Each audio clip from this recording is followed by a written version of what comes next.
Hello friends, ఇప్పుడు నేను మసాలా చల్ల పులుసు గురించి ఎక్స్ప్లెయిన్ చేస్తాను. దాన్ని చల్లకూర అని కూడా అంటారు కొంతమంది.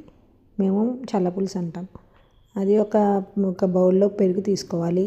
కొంచెం పుల్లగా ఉన్నా పర్లేదు, లేకపోతే కమ్మందైనా పర్లే. కొంచెం పుల్లగా ఉంటే బాగుంటుంది.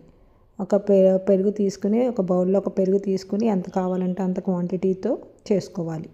అప్పుడు అందులో కొంచెం ఒక స్పూన్ శనగపిండి వేసుకుని దాన్ని తగ్గట్టు అక్కడ కలపాలి. శనగపిండి పెరుగు కలపాలి, శనగపిండి కలిసే వరకు.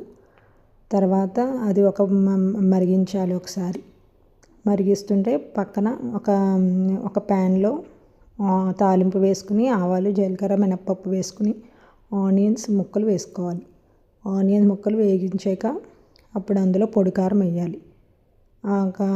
కలర్ అంటే మంట బర్నర్ ఆఫ్ చేసేస్తే కలర్ కొంచెం కారం కలర్ మారకుండా ఉంటుంది, మాడిపోకుండా ఉంటుంది.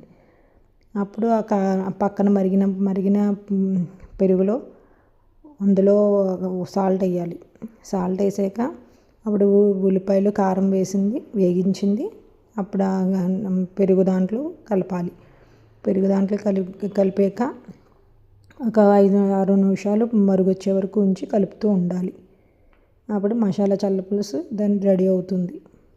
ఈ రెసిపీ మీకు నచ్చితే లైక్ అండ్ సబ్స్క్రైబ్ చేయండి. Thank you friends.